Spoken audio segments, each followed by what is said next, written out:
우리가 해마다 하나님의 나라에 대한 말씀을 함께 나누고 있습니다. 성경에 보면 분명히 예수께서는 하나님의 나라에 대해서 굉장히 많은 가르침을 남겨 놓으셨습니다. 이 하나님의 나라는 가장 쉽게 표현하자면 하나님의 완전하고 선하신 뜻대로 다스리시는 시간 혹은 장소 혹은 인격 공동체라고 할 수 있습니다.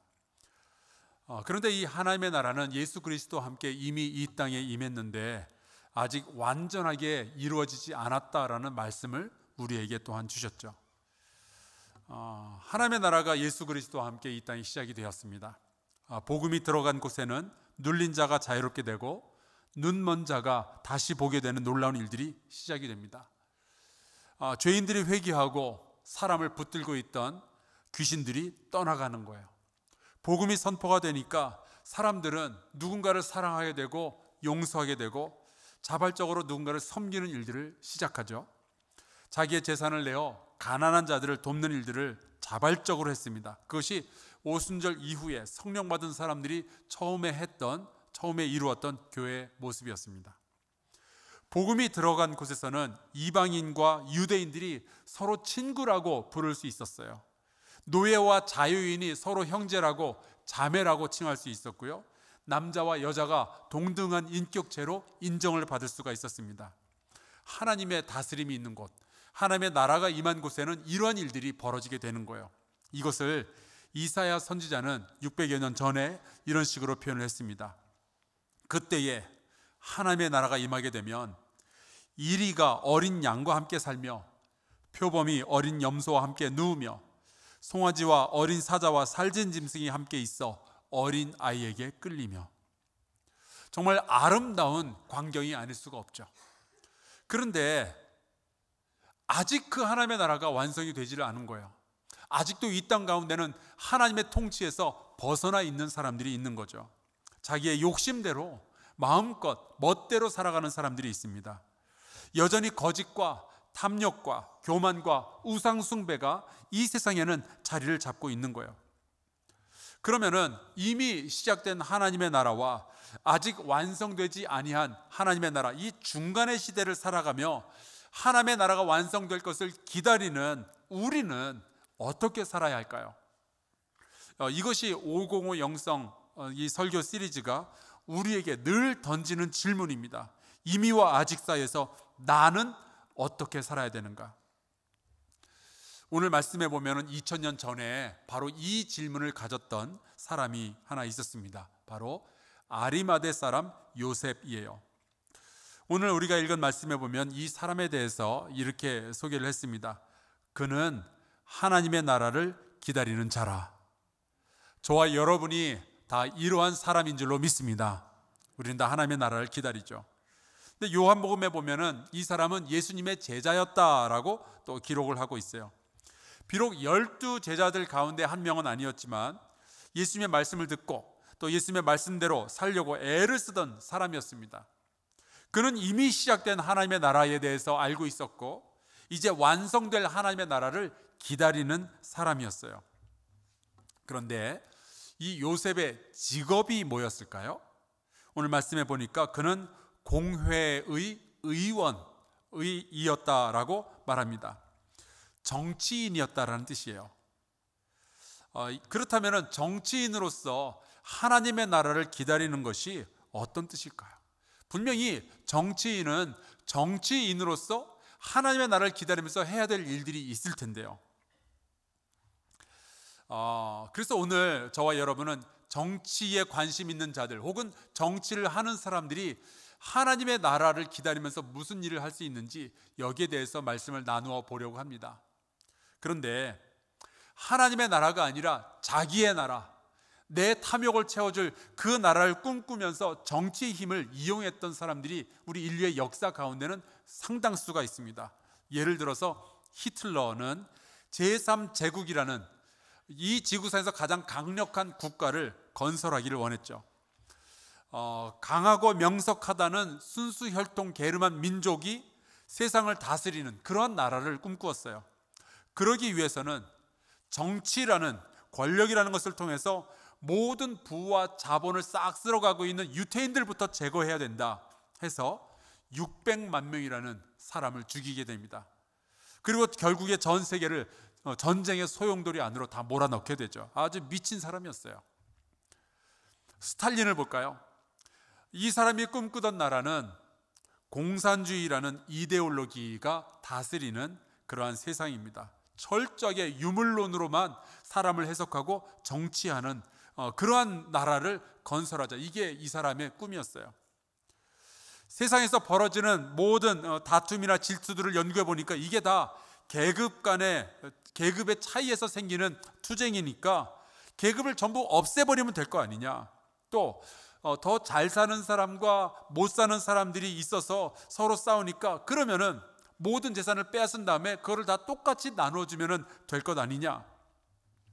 결국 이 사람은 정치라는 방식을 통해서 자기가 꿈꿨던 그 이상적인 국가를 세우려고 합니다.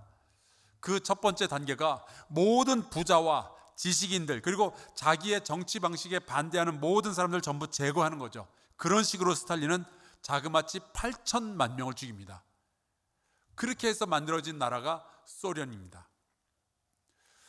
히틀러나 스탈린처럼 그렇게 악하지는 않다고 할지라도 지금도 이상적인 사회, 이상적인 국가를 만들기 원하는 정치인들이 수도 없이 많이 있어요. 그리고 이들은 자기들만의 생각들을 책을 통해서 펼쳐내는데 제가 몇 가지 책만 소개해 드릴게요. 제가 이 책들을 다 읽은 건 아니에요.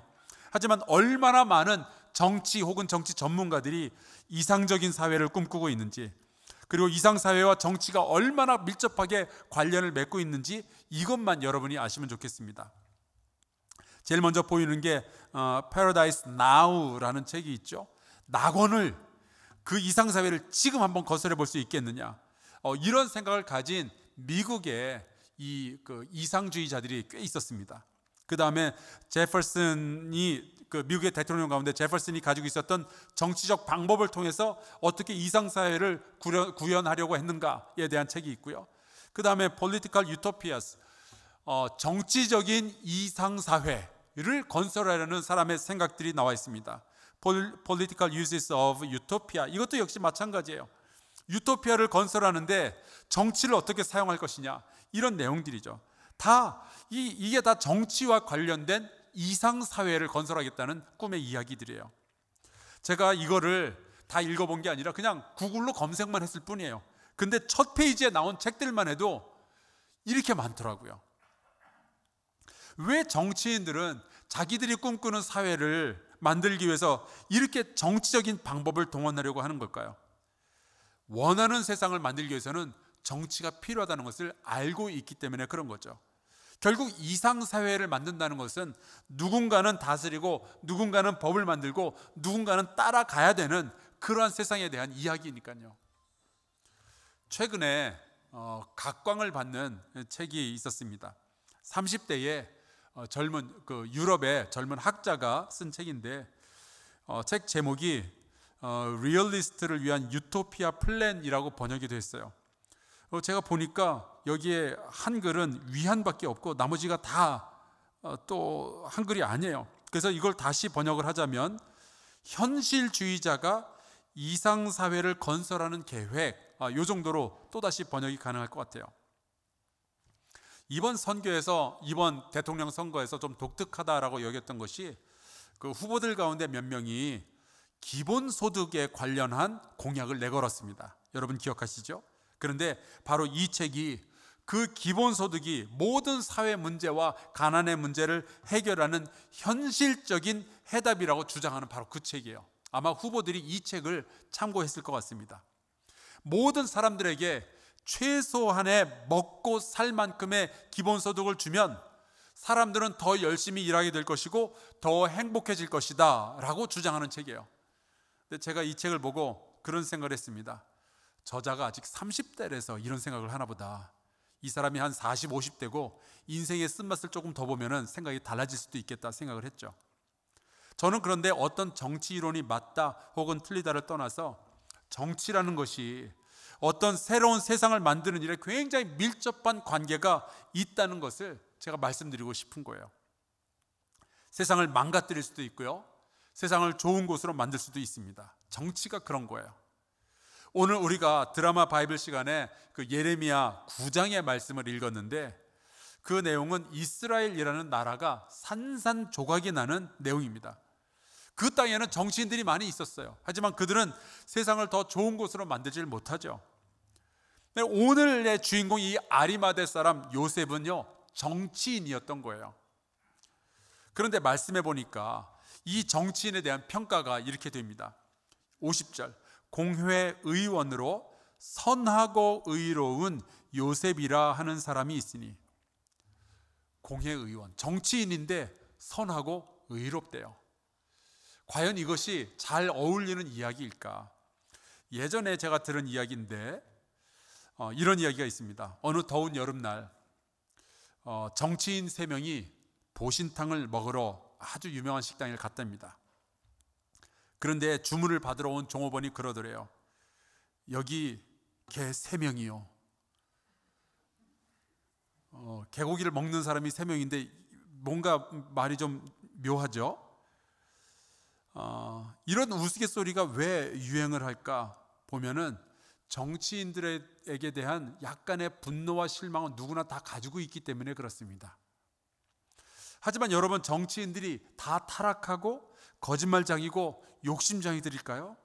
아니겠죠. 분명히 야당에도 또 여당에도 양심적이고 나라와 백성을 진정으로 걱정하고 사랑하는 사람들이 있을 겁니다.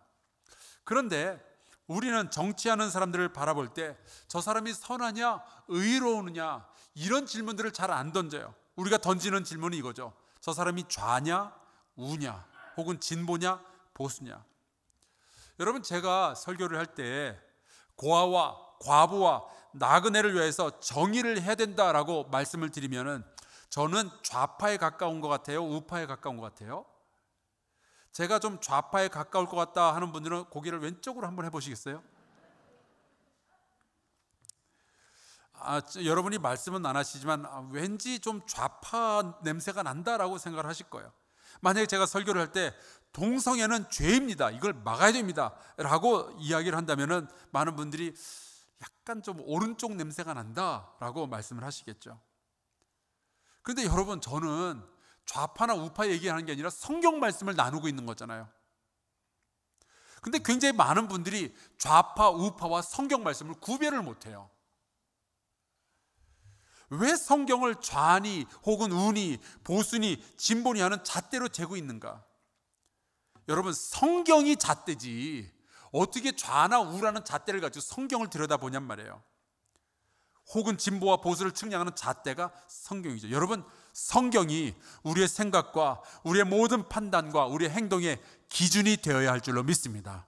오직 성경 말씀이 모든 정치 행위의 기준이 되어야 할 줄로 믿습니다. 여기에서 벗어나니까 좌가 되고 벗어나니까 우가 되는 거죠. 성경은 하나님의 사랑으로 하나님의 공의로 말씀하시는 거잖아요. 우리의 모든 생각과 우리의 모든 판단과 우리의 정책을 사로잡아 그리스도께 복종하도록 만드는 것이 우리 교회가 해야 되는 일이죠.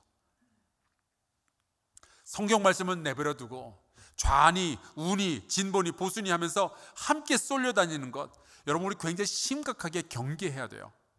특별히 여러분 가운데 혹시 성경을 읽고 묵상하는 시간보다 좌파 유튜브, 우파 유튜브 보는 시간이 더 많은 분들, 여러분 신중해지시기를 부탁드려요. 자칫 이데올로기가, 좌나 우의 이야기가 여러분의 판단을 흐리게 하고 여러분을 우상 숭배자로 만들 수도 있어요. 하나님의 말씀보다 그쪽이 더 신빙성 있게 들리기 시작하는 순간 여러분은 우상 숭배자가 될 수 있어요.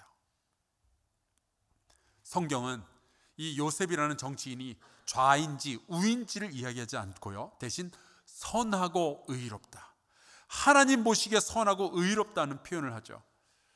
저는 이런 꿈을 꿉니다. 언젠가 우리나라의 정치인들에 대해서 소개를 할 때 무슨 당에 속했다 혹은 좌다 혹은 우파다 이런 표현이 아니라 이 사람이 선하고 의롭다라는 표현이 사용되어지기를 제가 소망해 봅니다. 너무 큰 꿈인가요? 여러분, 우리가 그렇게 되기 위해서 교회가 기도하고 정말 작정하고 우리 교회에서 그런 정치인들을 길러내면 좋겠어요. 그런데 이 요셉이라는 정치인에 대해서 설명한 것들 가운데 성경에 보니까 괄호 안에 들어간 내용이 있습니다. 51절, 그들의 결의와 행사에 찬성하지 아니한 자라. 이 그들은 공의회의 사람들을 뜻합니다. 요셉은 공의회의 일원이었고요, 당시에는 사내들인이라는 이름으로 불리웠습니다. 이 사내들인은 유대인들 가운데 가장 유망한 사람들, 가장 덕망 있는 사람들, 지식인들 71명을 모아서 종교, 정치, 그리고 도덕 모든 부분에 있어서 유대인들에게 막강한 영향력을 행사하던 정치 기구였어요. 보시는 그림처럼 예루살렘 성전 안에 이 사내들인 공의회만의 공간이 있고요, 거기에 이 71명이 모여서 회의를 하고 토론하고 결정을 내려서 사람들에게 영향을 행사하는 거죠. 그런데 이 요셉은 공의회의 일원이었습니다. 여러분 아시겠지만 정치인으로서 자기가 속한 정당의 다수의 사람들의 의견에 혼자 반대한다는 것, 이게 쉬운 일이 아닙니다. 잘못하면 선배들한테 찍힐 수도 있고요, 혹은 공천 같은 거에서 뒤로 물려나기도 하잖아요. 게다가 다 아는 사이잖아요. 다 선배고 후배고 친구들이잖아요. 그런데 요셉은 옳지 않은 일이라는 것을 깨달은 순간 거기에 반대를 하게 되죠. 그때 이 사람들이 내렸던 결정이 이거였어요. 모든 공의회 회원들이 예수를 십자가에 못 박아야 된다라는 결론을 내릴 때 이 요셉이라는 사람이 안 된다라고 반대를 한 겁니다. 어쩌면 이 사람은 굉장히 외로울 수 있었어요.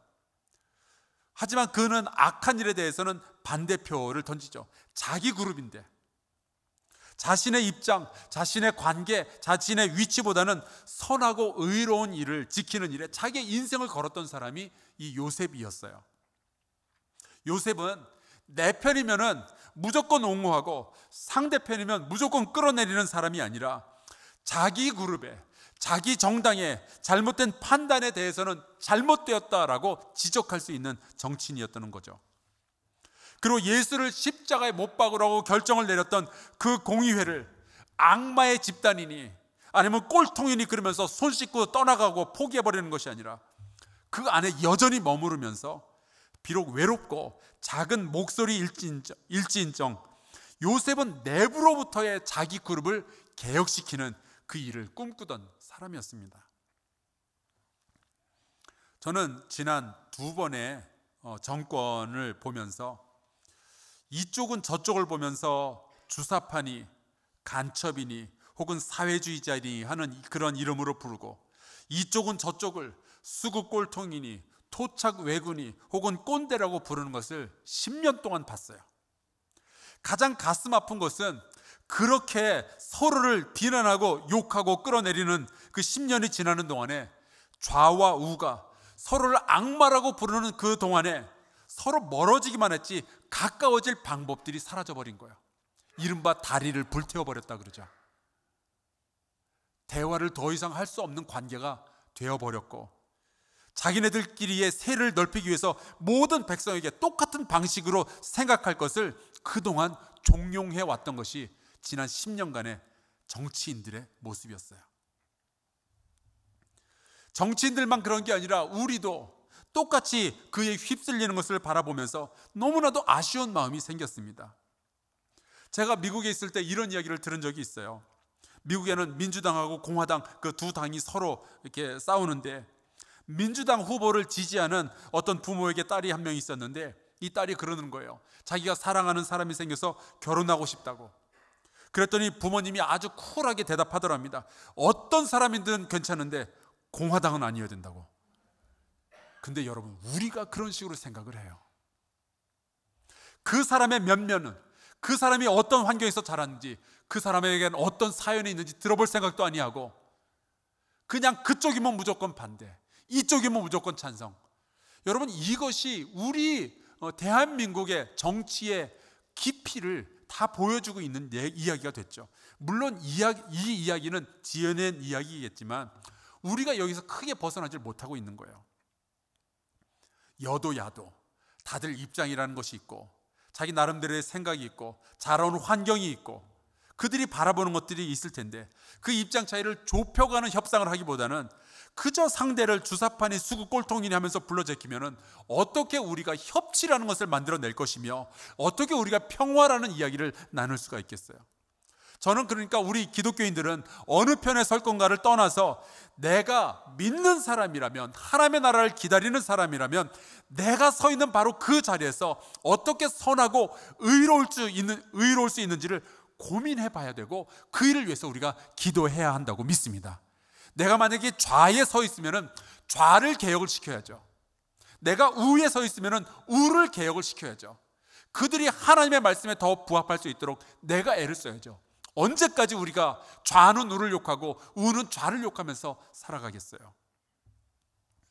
마지막으로 우리가 요셉을 보면서 생각할 수 있는 것은 내가 하는 행동이 굉장히 정치적인 메시지를 선명하게 드러낼 수 있다는 사실이에요. 요셉이 했던 행동이 있죠. 십자가에 달려 죽으신 예수님의 시신을 달라고 해서 자기가 직접 장례를 치루어 주게 됩니다.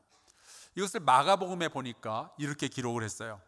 아리마대 사람 요셉이 와서 당돌이 빌라도에게 들어가 예수의 시체를 달라 하니 이 사람은 존경받는 공회원이요 하나님의 나라를 기다리는 자라. 당돌하다라는 표현이 나오죠. 요셉이 예수님의 시신을 달라고 요구하는 데는 용기가 필요했어요. 물론 유대인으로서 로마 사람인 빌라도에게 찾아가서 시신을 달라고 이야기하는 것도 굉장히 용기가 필요한 일이겠지만 그것보다 더 중요한 것은 그의 이 행동이 정치적으로 보았을 때 굉장히 상징적인 사건이 될 것을 이 사람은 알고 있었을 겁니다. 정치는 상징의 게임이잖아요. 우리나라 정치인 중에 한 사람이 만약에 독도를 방문하게 되면 일본에서 난리가 날 겁니다. 왜냐하면 그 행동 자체가 굉장히 상징적으로 의미가 있기 때문에. 정치인들마다 자기가 어떤 업무를 시작하기 전에 동작동 국립묘지부터 방문하는 데는요 다 이유가 있는 거예요. 이 행동 하나로 굉장히 선명한 메시지를 국민들에게 전할 수가 있는 거죠. 요셉은 자신의 이 행동이 굉장히 논란을 불러일으킬 것을 알고 있었을 거예요. 이 일로 인해서 공회에 있는 다른 70명의 회원들로부터 의심 혹은 질책 혹은 따돌림을 받을 수 있다는 것 알고 있었을 거예요. 하지만 요셉은 당돌하게 예수님의 시신을 거두어서 정성껏 장례를 치르게 되죠. 이 요셉은 이 행위를 통해서 무엇을 상징하고 무엇을 이야기하고 싶었을까요?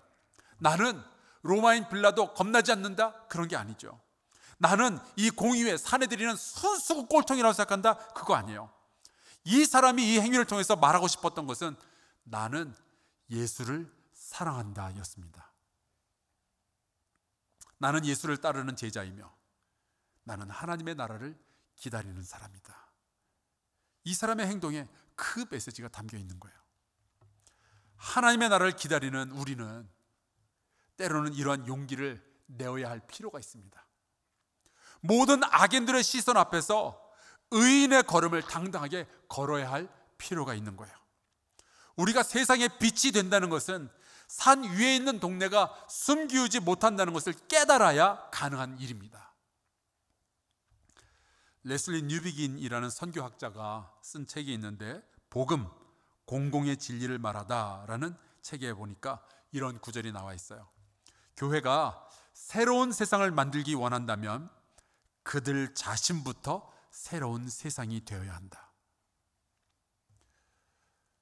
여러분, 우리는 위대한 것을 말하는 사람들이지만 그것보다 더 중요한 것은 우리가 위대한 삶을 살아내는 그러한 사람들이 되어야 하는 거죠. 왜요? 예수님을 사랑하니까. 하나님의 나라가 이 땅 가운데 세워질 것을 기다리니까요. 요셉이 바로 그 용기를 냈던 거예요. 예레미야의 시대에 나라가 산산조각으로 부서지는 바로 그 시대에 하나님께서 요청하셨던 정치인의 모습이 나와 있습니다. 예레미야 9장 24절, 자랑하는 자는 이것으로 자랑할지니 권력이 아니라 곧 명철하여 나를 아는 것과 나 여호와는 사랑과 정의와 공의를 땅에 행하는 자인 줄 깨닫는 것이라. 나는 이 일을 기뻐하노라. 여호와의 말씀이니라. 사랑하는 성도 여러분, 우리가 이러한 사람이 되고 우리 교회에서 이러한 정치인들을 배출할 수 있게 되기를 주의 이름으로 축원합니다. 우리나라의 일제 강점기 때에 바로 이러한 삶을 살았던 유성준이라는 정치인에 대한 이야기를 들려드리고 제 설교를 마치겠습니다. 사실 이분에 대해서는 많은 분들이 모르실 거예요. 하지만 이분의 친형이 굉장히 유명한 사람이죠. 유길준이라고 1881년 신사유람단에 속해서 일본으로 건너가 유학을 하고 돌아왔던 개화파 정치인입니다. 근데 유성준은 자기의 형처럼 정치의 뜻을 두고 형 유길준의 도움을 받아서 국가 장학금을 받으면서 일본에서 유학 생활을 시작을 하죠. 그런데 어느덧 이 조선 땅에서는 갑신정변이 일어나고 수구파가 득세를 하면서 장학금이 뚝 끊겨버린 거예요. 그렇다고 수구파가 득세하고 있는 이 조선 땅으로 돌아오기가 너무 싫으니까 돈은 없고, 그래서 학비가 싼 아오야마라는 학원으로 옮기게 되는데, 하필이면 그게 미국의 감리교회가 운영하는 기독교 학교였어요. 여기에서 공부도 하기는 하지만 나중에 한국에 들어오게 되는 이 아펜젤러 선교사에게 조선말을 가르치는 아르바이트도 하면서 근근히 버팁니다. 하지만 기독교 학교를 다녔을지언정 그는 기독교에 대한 굉장히 큰 깊은 반감이 있었어요. 개화파가 다시 세력을 조선에서 잡게 되고, 드디어 이 유성준은 한국으로 돌아와서 정치계에 이제 몸을 담게 됩니다. 그런데 얼마 지나지 않아서 또 아관파천 사건이 벌어지고 친러파가 득세하면서 이 사람은 다시 일본으로 도망을 치게 되죠.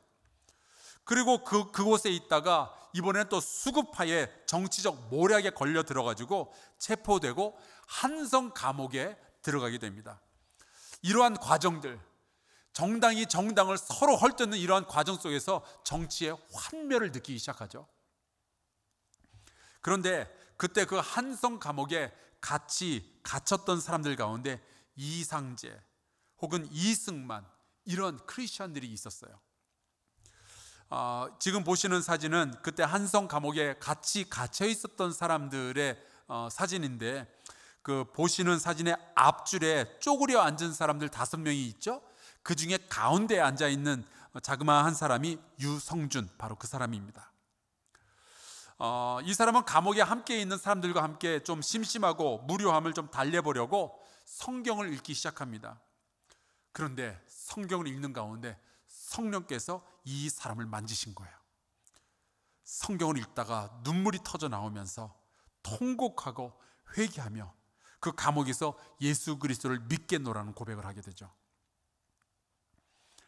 그리고 한성 감옥에서 풀려난 후에 자기의 식구들을 전부 다 전도해서 함께 예배를 드리는 기독교 가정이 됩니다. 그런데 동료들로부터 그런 이야기를 듣기 시작했어요. 기독교인은 정치계에 발들여 놓기가 어렵다. 너 조심해야 된다. 근데 이 유성준은 자기는 예수를 버릴 수가 없노라고 고백을 합니다. 결국 어떤 연주를 따르는 게 아니라 실력과 인품을 인정을 받아서 정치인으로서 발탁이 되고 정치인의 길을 걷기 시작하죠. 그렇다고 자기를 감옥에 보냈던 이 수구파가 어떤 놈들이 그런 짓을 했는지 다 알고 있었지만 오히려 그들에게 감사를 했어요. 감옥에 갔기 때문에 예수를 만났으니까. 그리고 복수를 하는 것이 아니라 용서를 하고 정치인으로서의 자기의 길을 예수 그리스도의 말씀에 따라서 성실하게 걸어가기 시작하죠. 1909년 한일 합방이 이루어집니다. 그때 어떤 정치인들은 내가 이런 땅에서 정치할 수 없다면서 모든 관직을 다 내버리고 잠적해버리지만, 유성준은 반대로 생각을 했어요. 누군가는 정치인으로서 남아 이 일본 세력과 대화를 하면서 조선의 백성을 보호해야 되는 것 아니냐. 만약에 누군가가 해야 된다면 내가 하겠다라고 결단을 하죠. 그래서 이 사람은 일본이 득세를 하는 그 시간 동안에도 계속해서 정치인의 자리를 차지하게 되고, 은퇴 전에는요 강원도 도지사의 자리에 오르기도 합니다. 바로 이것 때문에 일정 강점기 때에 도지사를 했다는 것 때문에 친일파로 오해도 참 많이 받았어요. 하지만 이분의 생각은 굉장히 확고했습니다. 이 세상을 변화시키기 위해서는 독립운동가들처럼 외부에서, 만주에서 직접 일본인들과 싸우는 것도 필요하겠지만 내부로부터 변혁시키는 것도 중요하다는 거죠. 그래서 이분은 정치인의 생활을 계속하면서 일본 사람들과 대화를 멈추지 않고, 그리고 간접적으로는 독립운동가들을 돕고, 또 이 땅에 있는 많은 젊은이들에게 교육의 기회를 제공하는 정치인의 삶을 계속 살아가게 됩니다. 이분이 1919년 3.1 만세운동이 있었고, 이것이 또 시간이 지나가면서 만세운동의 열기가 시드는 시기가 있었어요. 왜냐하면 독립선언을 했지만 오히려 일본의 압제가 심해졌고 독립은 눈앞에 보이질 않으니까 많은 청년들이 허무주의 또는 비관주의에 빠지게 됩니다. 그때 이 조선 땅에는 청년이라는 잡지가 있었는데 거기에 이 유성준 정치인이 기고한 글에 보니까 이런 구절이 나옵니다. 종교의 진리로 기초를 정하고, 그러니까 이 땅의 모든 젊은이들이 일단 하나님의 말씀으로 자기의 모든 판단의 기준을 삼아야 된다는 거예요. 그리고 이렇게 이야기를 해요. 심사하자 우리 동포여. 심사하자는 깊이 생각해야 된다라는 뜻입니다. 제가 이 이야기를 읽는데 이 말은 100년 전에 조선의 청년들 뿐만이 아니라 오늘날 우리가 들어야만 하는 이야기라는 느낌이 왔어요. 여러분, 우리는 싫든 좋든 투표를 하고 이 사람 저 사람 만나서 정치적인 의견들을 나누고 또 필요하다면 이 사람 저 사람에게 우리가 카톡도 보내고 그러잖아요. 하지만 우리의 모든 생각의 기초는 좌냐 우냐가 아니라 어느 당이냐가 아니라 하나님의 말씀이 되어야 맞는 것 아니에요? 모든 책임들을 다 상대방에게 다 덮어씌우고 비난하기 전에 스스로 내 자신과 내가 속한 그룹을 개혁하는 일을 우리 기독교인들이 해야 되는 거 아닌가요? 세상을 하나님의 만들려면 내 인생이 먼저 하나님의 나라로 변화되어야 되는 것 아닌가요? 정치인 요셉 그리고 유성준이라는 사람을 보면서 깊이 생각하는, 하나님의 말씀을 모든 판단의 우선 기준으로 삼는 저와 여러분 될 수 있기를 주 예수 그리스도의 이름으로 축원합니다. 우리 같이 찬양하고 기도하겠는데요, 찬송가에 있는 곡은 아니지만 작년에 우리가 함께 불렀던 노래입니다. 이곳에 임하신 하나님 나라 믿음의 눈으로 바라보리라. 우리 같이 찬양하고 기도하도록 하겠습니다.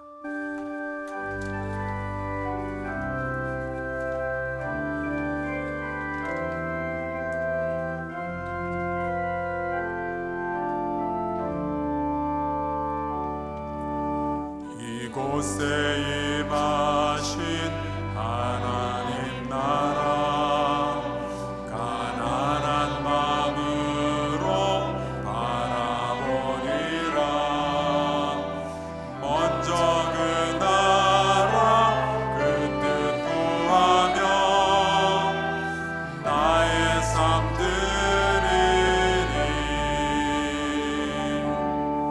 주님이 맡기신 하나님 나라 믿음의 눈으로 바라보리라. 하늘의 뜻이 이 땅 가운데 완성될 그날까지 믿음 다여 그 위에 서리라. 하나님의 나라는 무너지지 않으리. 믿음 다여 그 나라 세워가리라.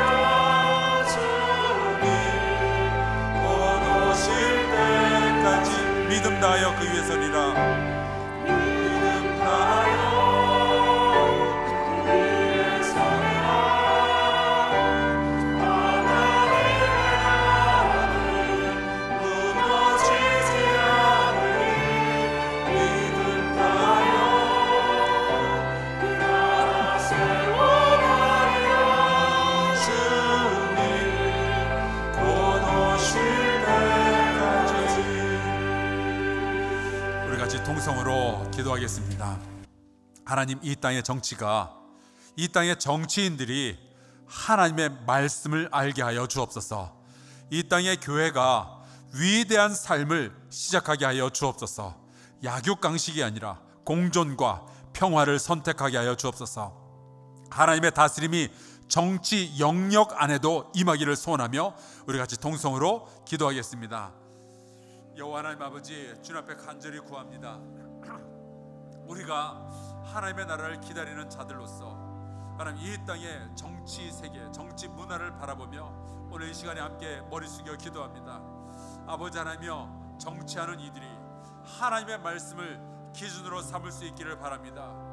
날마다 나의 당의 이익만을 위하여서 살아가는 것이 아니라 아버지여, 옳고 그름을 하나님의 말씀으로 분별할 수 있도록 돌보아 주시옵소서. 선하고 의로운 이들이 정치할 수 있도록 허락하여 주시고 우리 백성들에게 지혜를 허락하여 주셔서 그러한 사람들을 배출하며 그러한 사람들을 지지하고 그러한 사람들이 정치할 수 있는, 선한 정치를 할 수 있는 그 토대를 우리가 쌓아갈 수 있도록 주여 역사하여 주시옵소서. 하나님 아버지여, 이 땅에 대화와 소통과 평화가 임하게 되기를 간절히 소원하고 합니다. 하나님의 나라가 오게 하여 주시옵소서. 하나님 아버지, 주의 다스림을 받는 백성이 이 시간에 엎드려 기도합니다. 우리의 모든 판단의 기준이 이데올로기나 우리 사람의 입장이 아니라 하나님의 말씀이 되게 하여 주옵소서. 탐욕이 아니라 선하고 의로움이 정치의 기준이 되게 하여 주옵소서. 이 땅의 모든 정치인들, 이 땅의 모든 백성에게 지혜로운 마음을 주시고 깊이 생각할 능력을 허락하여 주옵소서. 세상에서 얻은 얕은 지식을 과시하려다가 하나님의 깊은 뜻을 헤아리지 못하는 실수로부터 우리 백성이 벗어나게 하여 주옵소서. 교회로부터 하나님의 나라를 기다리는 정치인들이 많이 배출되게 하여 주시고 옳은 일에 용기를 내는 정치인들이 세워지게 하여 주시옵소서. 그런 정치인들을 발굴하고 지지하는 지혜를 우리 성도들에게 허락하여 주시옵소서. 예수 그리스도의 이름으로 기도하옵나이다. 아멘.